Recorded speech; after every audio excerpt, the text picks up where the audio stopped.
Hello everyone, welcome to my YouTube channel, जिसमें आज हम लोग पढ़ेंगे। जैसे कल के हम वीडियो में पढ़े थे, रासायनिक अभिक्रिया के कुछ प्रकार को देखे थे। जैसे हम लोग अभी कायम रखे हैं चैप्टर 1, वो भी केमिस्ट्री का चैप्टर 1 अभी हम लोग पढ़ रहे हैं। ठीक है, केमिस्ट्री का चैप्टर 1 हम पढ़ रहे हैं। थोड़ा सिंक भर लेते हैं।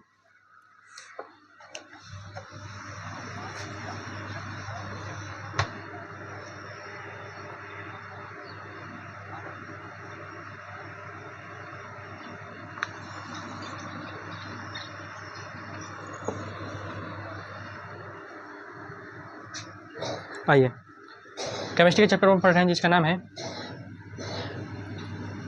रासायनिक अभिक्रिया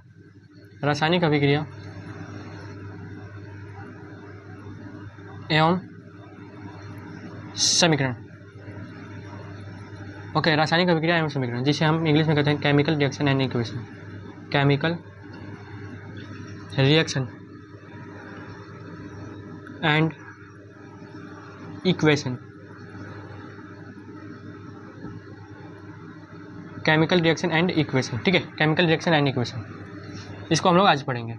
आइए, तो जैसे हमने प्रकार में 10 तो प्रकार हम लोग देख रहे थे, जिसमें हम लोग अगर हम बात करें तो संयोजन अभिक्रिया को देखे थे,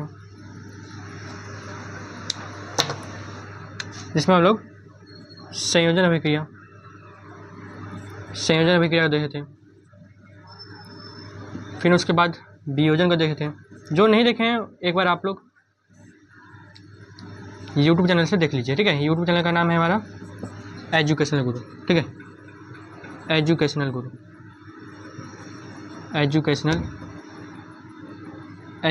गुरु, ये सर्च कीजिए, आपको फ्रंट पर मेरा चैनल दिख जाएगा। ठीक है, वियोजन पढ़े। फिर हम लोगों ने पढ़ा ऊष्मा छेपी अभिक्रिया। फिर हम लोगों ने पढ़ा था ऊष्मा शोषी अभिक्रिया।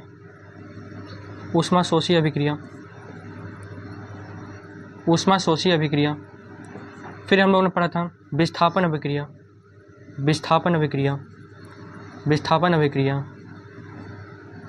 जिसे हम एकल विस्थापन कहते हैं। क्या कहते हैं? एकल विस्थापन। ओके, एकल विस्थापन। अगला हमने पढ़ा था द्विविस्थापन अभिक्रिया, जिसे हम उभय विस्थापन भी कहते हैं। क्या कहते हैं? उभय विस्थापन। ठीक है, उभय विस्थापन। अगला हमने पढ़ा था अवक्षेपण अभिक्रिया।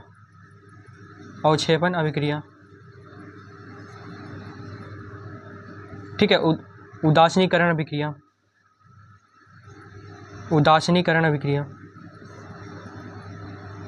ओके, और आगे हम लोगों ने पढ़ा था, और आगे देखते हैं उपचयन अभिक्रिया। ओके, जिसे हम ऑक्सीकरण अभिक्रिया भी कहते हैं। ठीक है, ऑक्सीकरण भी।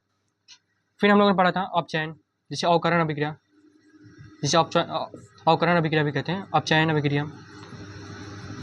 ठीक है, फिर हम लोगों ने रेडॉक्स अभिक्रिया पढ़ा था, लास्ट रेडॉक्स अभिक्रिया।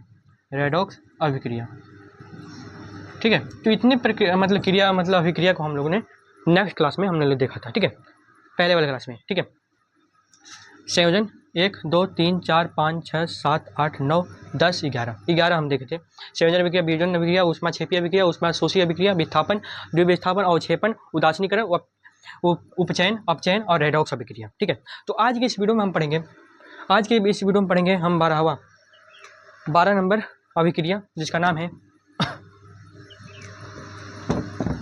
ऊष्मीय वियोजन अभिक्रिया। क्या नाम है? ऊष्मीय वियोजन अभिक्रिया। देखते हैं।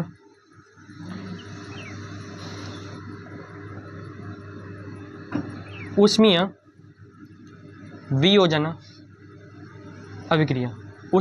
अभिक्रिया क्या होता है? ठीक है, ऊष्मीय वियोजन अभिक्रिया। ओके, तो कहेंगे वैश्य अभिक्रिया,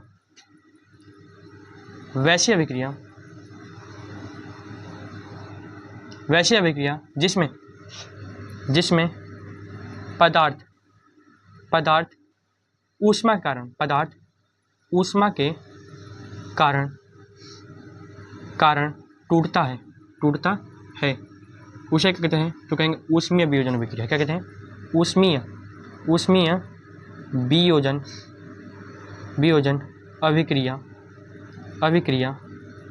अभिक्रिया कहते हैं। अगर एग्जाम्पल के तौर पर हम देखें, ठीक है, ऊष्मीय वियोजन अभिक्रिया बता देंगे वैसी अभिक्रिया जिसमें पदार्थ ऊष्मा के कारण क्या होता है? टूटता है। पदार्थ क्या होता है? ऊष्मा के कारण टूटता है, उसे हम कहते हैं ऊष्मीय वियोजन अभिक्रिया कहते हैं। कंप्लीट है? ओके, जैसे एग्जाम्पल के तौर पर हम देखें, जैसे PbNO3 का होल ट्वाइस, ठीक है, इसको होल ट्वाइस मैंने पढ़ा, आपको बताया होगा, ठीक है। जब हम इसको ऊष्मा देते हैं, ठीक है, ऊष्मा खोलाते हैं तो क्या बनता है हमारा? तो कहेंगे आपका लेड ऑक्साइड प्लस में नाइट्रोजन ऑक्साइड प्लस में CO2, ठीक है, O2। तो जब हम ऊष्मा देते हैं तो आपका, ठीक है, जब हम ऊष्मा देते हैं तो आपका जो आपका यौगिक है ये हमारा पदार्थ है, ठीक है, लेड नाइट्रेट का होल ट्वाइस, ठीक है, लेड नाइट्रेट का होल ट्वाइस, ठीक है। जब ऊष्मा देते हैं तो लेड ऑक्साइड प्लस में नाइट्रोजन ऑक्साइड प्लस में ऑक्सीजन हमको क्या होता है? प्राप्त होता है। कंप्लीट है? ओके, तो बताइए ऊष्मीय वियोजन अब बता देंगे आप लोग, ठीक है, ऊष्मीय वियोजन बता देंगे। आइए चलते हैं आगे क्वेश्चन पे चलेंगे 13 नंबर, ठीक है, 13 नंबर अभिक्रिया पर पढ़ेंगे 13 हम लोग।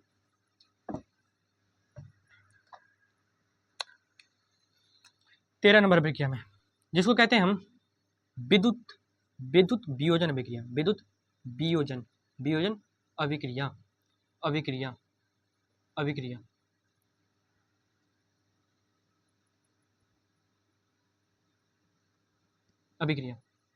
लिखेंगे वैसी अभिक्रिया, ठीक है, लिखेंगे वैसी अभिक्रिया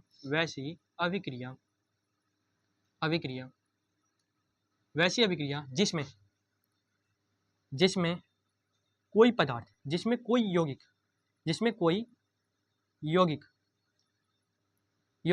ठीक है, जिसमें कोई यौगिक का वियोजन अर्थात टूटना हो जाए, ठीक है, वियोजन, जिसमें कोई यौगिक का वियोजन विद्युत के द्वारा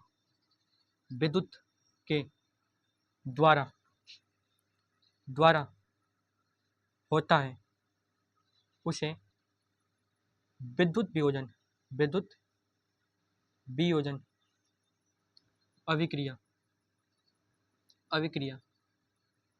कहते हैं। बताइए ये समझ में आया कि नहीं? बताइए, समझ में आया? पूछा जाएगा विद्युत वियोजन अभिक्रिया क्या होता है, तो कहेंगे वैसी अभिक्रिया जिसमें कोई यौगिक का वियोजन, किसी यौगिक का वियोजन विद्युत के द्वारा होता है उसे हम कहते हैं, तो कहेंगे विद्युत वियोजन अभिक्रिया कहते हैं, ठीक है। जैसे एग्जाम्पल के तौर पर हम देखें, ठीक है, एग्जाम्पल के तौर पर हम देखें तो एग्जाम्पल के तौर पर देख सकते हैं H2O क्या है? एक यौगिक है जिसे हम जल कहते हैं। जल को जब हम विद्युत अर्थात, ठीक है, जब उसमें हम इलेक्ट्रिसिटी प्रवाहित करते हैं तो क्या होता है? तो ये टूट जाता है, हाइड्रोजन और ऑक्सीजन में टूट जाता है, ठीक है, हाइड्रोजन ऑक्सीजन में टूट जाता है। और आपको मैंने संतुलित करने के लिए सिखाया था तो इसको मैंने संतुलित कर दिया। तो ये हमारा जो विद्युत, जब हम विद्युत देते हैं जल को, जब हम इलेक्ट्रिसिटी देते हैं तो आपका हाइड्रोजन और ऑक्सीजन ये क्या होता है? टूट जाता है, हाइड्रोजन और ऑक्सीजन में टूट जाता है, ठीक है। तो बताइए कंप्लीट है? ऐसे ही हम क्या लेंगे? तो नमक ले लेते हैं, ठीक है, NaCl, ठीक है। नमक में जब हम विद्युत परिवाहित करते हैं तो आपका हो जाएगा सोडियम क्लोराइड होता है, ठीक है। तो सोडियम अलग और क्लोरीन, ठीक है, सोडियम और क्लोरीन क्या हो जाएंगे? अलग हो जाएंगे, ठीक है, सोडियम और क्लोरीन अलग हो जाएंगे। लेकिन हमने आपको संतुलित करने के बताया था तो ये संतुलित हो जाएगा आपका। ओके, कंप्लीट है? तो बताइए विद्युत वियोजनीय अभिक्रिया बता देंगे आप लोग। ओके, आगे चलते हैं, आगे क्वेश्चन पे चलते हैं।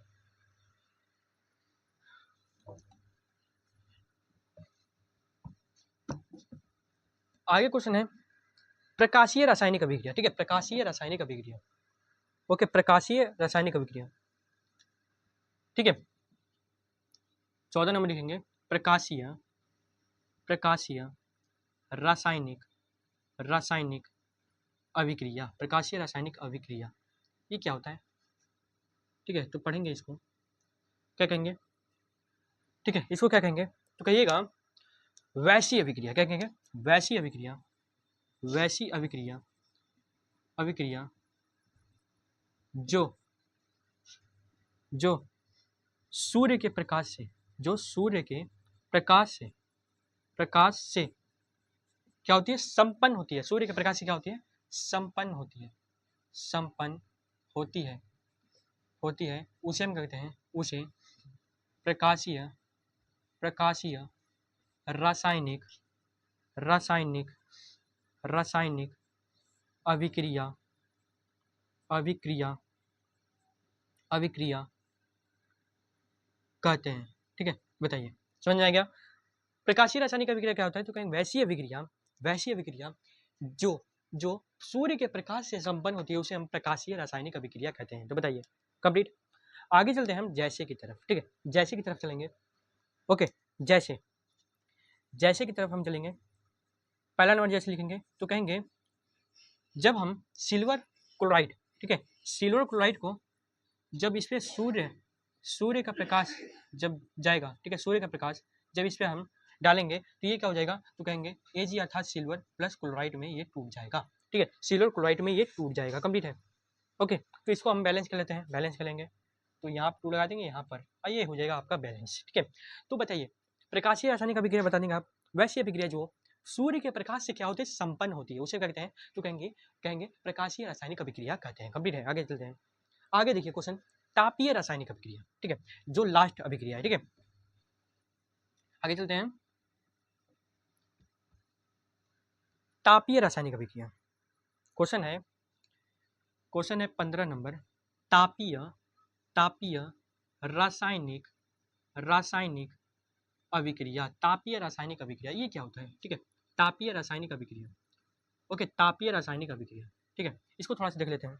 ठीक है, इसको देख लेते हैं।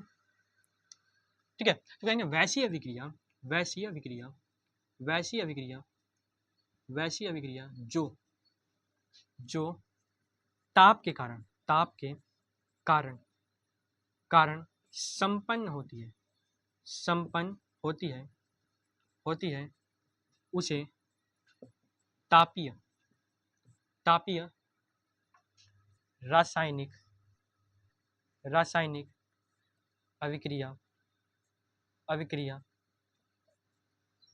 कहते हैं। ओके, तापीय रासायनिक अभिक्रिया क्या कहेंगे, वैसी अभिक्रिया जो ताप के कारण क्या होती है, संपन्न होती है, उसे हम क्या कहते हैं, तापीय रासायनिक अभिक्रिया कहते हैं। ठीक है, तापीय रासायनिक अभिक्रिया कहते हैं। ओके, जैसे में एग्जाम्पल में देखें, जैसे जैसे इसमें इसका जैसे नहीं हो सकता है। ठीक है, इसका जैसे हम नहीं कर सकते हैं। ठीक है, तो तापीय रासायनिक अभिक्रिया कहेंगे वैसी अभिक्रिया जो ताप के कारण क्या होती है, संपन्न होती है, उसे हम क्या कहते हैं, तापीय रासायनिक अभिक्रिया कहते हैं। कंप्लीट है। आगे चलते हैं। ओके, तो आज का जो मेन टॉपिक होगा हमारा, ठीक है, इसको क्लीन करते हैं। आज का जो मेन टॉपिक होगा वो क्या होगा हमारा, आज का जो मेन टॉपिक होगा वो है हमारा दहन और ज्वाला। बस छोटा चैप्टर है ये। ठीक है, दहन और ज्वाला।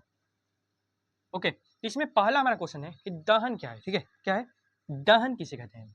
दहन बहुत इंपॉर्टेंट क्वेश्चन है ये, कभी कई बार मैट्रिक के परीक्षा में पूछा भी गया है, दहन किसे कहते हैं। ठीक है, दहन किसे कहते हैं, ये प्रश्न है। तो कहेंगे, उत्तर लिखेंगे क्या, ठीक है, जिस ताप पर कहेंगे, ठीक है, सॉरी, किसी किसी पदार्थ का, किसी पदार्थ का, ठीक है, किसी पदार्थ का ऑक्सीजन की उपस्थिति में, किसी पदार्थ का ऑक्सीजन की उपस्थिति में, ऑक्सीजन, ऑक्सीजन की उपस्थिति में, उपस्थिति में, उपस्थिति में ऊष्मा एवं प्रकाश, ठीक है, उपस्थिति में, उपस्थिति में जलकर, उपस्थिति में जलने पर ऊष्मा एवं, ऊष्मा एवं प्रकाश, प्रकाश निकलता है, निकलता है, तो जलने की इस क्रिया को, क्रिया को क्या कहते हैं, दहन कहते हैं। क्या कहते हैं, दहन कहते हैं तो बताइए। दहन बता लेंगे आप लोग। दहन क्या होता है? तो किसी पदार्थ का ऑक्सीजन की उपस्थिति में जलने पर ऊष्मा एवं प्रकाश निकलता है, तो जलने की इस क्रिया को क्या कहते हैं? दहन कहते हैं। ठीक है, दहन। ओके, अगर एक प्रश्न आता है, कभी कभी प्रश्न पूछता है, ठीक है, दहन के लिए आवश्यक शर्त क्या है? ठीक है, आवश्यक शर्त क्या है? ठीक है, आवश्यक शर्त क्या है? मतलब दहन अगर होता है तो हमारे पास क्या क्या आवश्यक शर्त होनी चाहिए? ठीक है, ये हम देखेंगे। ठीक है, तो जैसे अगर मान लीजिए कोई हम चीज को जलाते हैं, तो उसको पहले हम देखेंगे कि उसका जो वो पदार्थ है वो जलने योग्य है कि नहीं, मतलब जलने की उसमें गुण है कि नहीं। ठीक है, ये नहीं कि ईटा को जलाने चले तो ईटा जलेगा ही नहीं। कागज है तो उसका ज्वलन जो है वह एक निश्चित है। ठीक है, ज्वलन पदार्थ की उपस्थिति, मतलब ज्वलन पदार्थ होना चाहिए। ठीक है, ये नहीं कि ज्वलन पदार्थ नहीं होना चाहिए। वैसे अगर दूसरा हम देखें तो दूसरा में हम कह सकते हैं ज्वलन पदार्थ में पोषक तत्व, मतलब ज्वलन ताप होगा तो उसमें कोई बहुत सारे पोषक तत्व भी पाए जाते हैं। जैसे जैसे एग्जाम्पल हम देखें तो आप कागज को देख सकते हैं, तो कागज जो होता है वो मतलब कम ताप पर ही जलना प्रारंभ करता है। अगर आप देखें कोयला, ठीक है, कोयला में पोषक तत्व, मतलब जलने के लिए पोषक तत्व होते हैं, जलने का पोषक तत्व होता है लेकिन बहुत कम होता है, इसलिए उसको जलने में बहुत अधिक देर लगता है, बहुत अधिक टाइम लग जाता है। ठीक है, जलने में उसको अधिक टाइम लग जाता है। ठीक है, अधिक टाइम लग जाता है। ओके, तो देखेंगे हम पहला लिख सकते हैं। ठीक है, पहला लिख सकते हैं, पहले लिखें दहन पदार्थ की उपस्थिति, दहन पदार्थ की उपस्थिति। ठीक है, दूसरा लिखेंगे दहन पदार्थ, ठीक है, दहन के पोषक तत्व की उपस्थिति। ठीक है, दहन के पोषक पोषक तत्व की उपस्थिति। ठीक है, दहन की पोषक तत्व की उपस्थिति। ठीक है, दहन की पोषक तत्वों की उपस्थिति, दहन पदार्थ की उपस्थिति। और दूसरा हम कहेंगे दहन के पोषक तत्वों की उपस्थिति। ठीक है, दहन के पोषक तत्वों की उपस्थिति। और ज्वलन ताप की कमी। ठीक है, ज्वलन ताप की कमी। ओके, ज्वलन ताप की प्राप्ति। ठीक है, ज्वलन ताप की प्राप्ति, ज्वलन ताप की प्राप्ति। अब देखिए एक नया शब्द आ गया, ज्वलन ताप। ये क्या होता है? तो कहेंगे जिस ताप पर कोई वस्तु जलना प्रारंभ कर दे, मतलब जलना शुरू कर दे, उसे हम क्या कहते हैं? ज्वलन ताप कहते हैं। इसको मैं देखेंगे अभी। ठीक है, तो पहला हो गया दहन के आवश्यक शर्त क्या क्या है? तो दहन पदार्थ की उपस्थिति। जैसे अगर मान लीजिए हमको कागज जलाना है तो उसमें क्या है? दहन वो पदार्थ है, ठीक, दहन पदार्थ है। लेकिन वही अगर कहें कि आप थोड़ा सा कांच जलाइए, ठीक है, कांच जलाइए, तो उसको जलाने के लिए हमको अधिक टेम्परेचर की आवश्यकता होगी। ठीक है, तो पदार्थ हो गया। दूसरा क्या कहें? दहन के पोषक तत्व। ठीक है, दहन के पोषक तत्व। अगर हम कहें, ठीक है, कि आप पानी को जलाइए, तो कहेंगे पानी में तो दहन का कोई पोषक तत्व तो उसमें उपस्थित नहीं होता है। अगर आप वही कहें कि चलिए आप एक कागज जलाइए, तो कहेंगे हाँ उसमें तो पोषक तत्व मतलब पाए जाते हैं दहन के। ठीक है, अगला है ज्वलन ताप की प्राप्ति। तो ज्वलन ताप मतलब वैसा ताप जिस पर कोई वस्तु जलना प्रारंभ कर दे, उसे हम क्या कहते हैं? ज्वलन ताप। अगर वही देखें हम, कोयला का जो ज्वलन ताप होता है वो सबसे अधिक होता है। और वही हम देखें पेट्रोल का ज्वलन ताप जो होता है वो सबसे कम होता है। ठीक है, तो हमने बेसिक में क्या जाना, तो इसको मैं क्लीन करता हूँ अभी।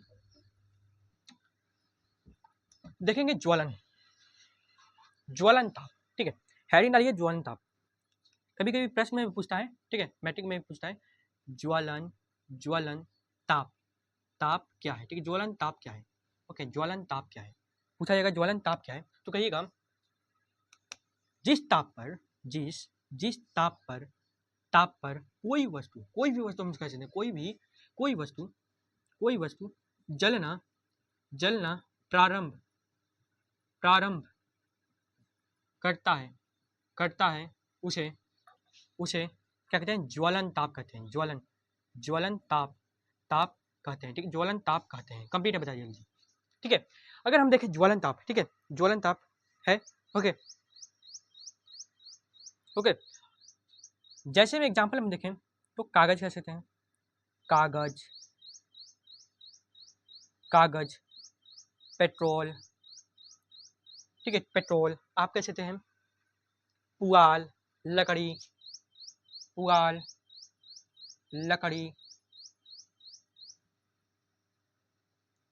ठीक है, डॉट डॉट etc। ओके, देखिए एक पॉइंट लिख लीजिएगा, कोयला का कोयला का ज्वलन ताप सबसे अधिक होता है। ओके ओके, दूसरा लिखेंगे जो उसी के अपोजिट पेट्रोल का ज्वलन ताप सबसे कम होता है। ठीक है, ओके। ज्वलन ताप में देखेंगे कोयला का जो ज्वलन ताप होता है वो सबसे अधिक होता है, और वही अगर पेट्रोल की बात करें तो सबसे कम होता है। कंप्लीट है। ओके, आगे चलेंगे।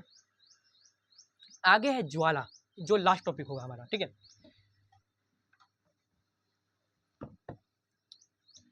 ज्वाला देखते हैं। क्वेश्चन क्या है? ज्वाला किसे कहते हैं? ज्वाला किसे कहते हैं? ठीक है, ज्वाला किसे कहते हैं? ओके, ज्वाला किसे कहते हैं? तो कहेंगे, देखिए, ज्वाला।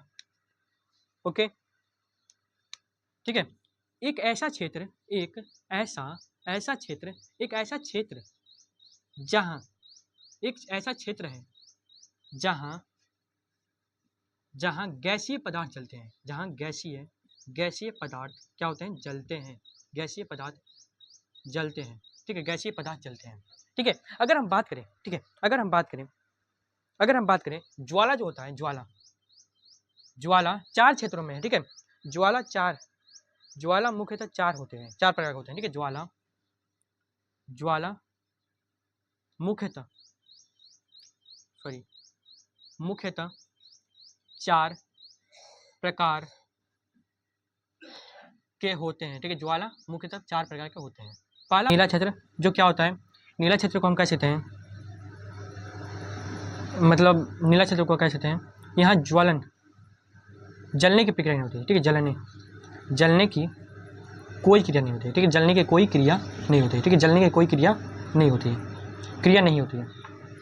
ठीक है, कोई क्रिया नहीं होती है। दूसरा कहेंगे दीप्त क्षेत्र। ठीक है, दीप्त क्षेत्र को हम कह सकते हैं, ठीक है, दीप्त क्षेत्र को अपूर्ण दहन होता है। ठीक है, अपूर्ण दहन होता है। ठीक है, अपूर्ण दहन होता है। ओके, अपूर्ण दहन होता है। एक हमारा जो क्षेत्र आ जाएगा उसको कहते हैं काला क्षेत्र। तो काला क्षेत्र ना अधिक गर्म होता है। और एक आ जाएगा हमारा अदीप्त क्षेत्र। अदीप्त क्षेत्र। ठीक है, अदीप्त क्षेत्र। ठीक है, अदीप्त क्षेत्र जो क्या होता है? पूर्ण दहन होता है। ठीक है, पूर्ण दहन होता है। ठीक है, पूर्ण दहन। ओके, पूर्ण दहन होता है यहाँ पर। ठीक है, पूर्ण दहन होता है। ओके, कंप्लीट है। बताइए, तो बताइए, अदीप्त क्षेत्र और पूर्ण क्षेत्र में कोई दिक्कत? सॉरी, अदीप्त नीला क्षेत्र, दीप्त क्षेत्र काला क्षेत्र, और आपको अदीप्त क्षेत्र। समझ गया? चलिए आइए। ओके, आइए क्लीन करते हैं इसको। यह एक ऐसा क्षेत्र है जहाँ गैसीय पदार्थ क्या होते हैं? जलते हैं। ठीक है, जहाँ गैसीय पदार्थ जलते हैं। ज्वाला क्षेत्र 4 प्रकार का होते हैं: नीला क्षेत्र, दीप्त क्षेत्र, काला क्षेत्र, अदीप्त क्षेत्र। कंप्लीट है। आगे चलते हैं।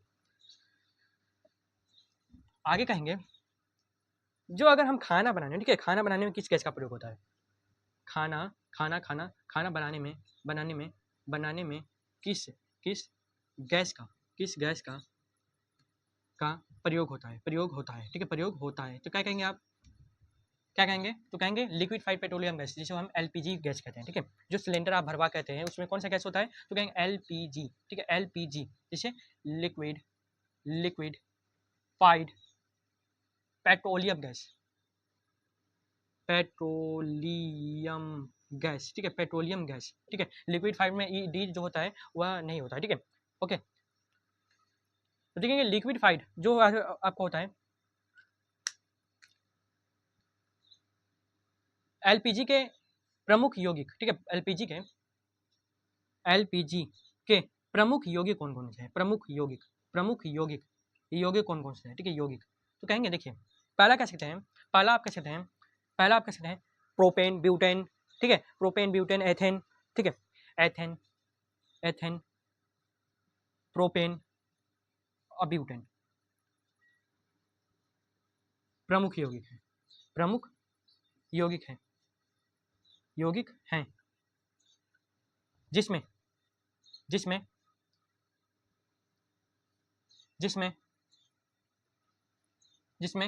ब्यूटेन, ब्यूटेन अधिक मात्रा में होता है। क्या होता है? अधिक मात्रा में, अर्थात हम कह सकते हैं अधिक मात्रा में या प्रमुख यौगिक होता है। ठीक है,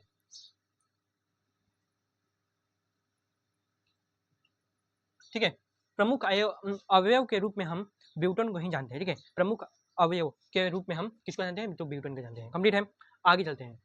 आगे एक क्वेश्चन बन जाएगा, बन जाता है आपके इस, ठीक है, तो कहेंगे एलपीजी, एलपीजी का आईपीयूएससी नाम क्या होता है? एलपीजी का आईपीयूएससी नाम, सॉरी आईयूपीएसी नाम, ठीक है, आईयूपीएसी नाम क्या होता है? तो कहेंगे मर कैप्टन। ठीक है, एथाइन क्या होता है? एथाइल, एथाइल, एथाइल मर कैप्टन, एथाइल मर कैप्टन। ठीक है, एथाइल मर कैप्टन, जिसे हम सूचित करते हैं C2H5OH। ठीक है, ओके, C2H5OH। ठीक है, एथाइल मर कैप्टन और एथाइल मर कैप्टन। ओके, एथाइल मर कैप्टन के नाम से इसको सूचित करते हैं। ठीक है, एलपीजी का आईयूपीएसी नाम क्या होता है? एथाइल मर कैप्टन। कंप्लीट है। तो ये हुआ हमारा फर्स्ट चैप्टर का ताम, मतलब काम थाम, द एंड हुआ। ठीक है, काम तमाम हुआ इसका फर्स्ट चैप्टर का। ठीक है, तो फर्स्ट चैप्टर में आपका इतना ही रहा। ओके, और हम कल भी पढ़ेंगे अगले चैप्टर को। ठीक है, तब के लिए अगले चैप्टर में मिलेंगे। धन्यवाद, बाय बाय।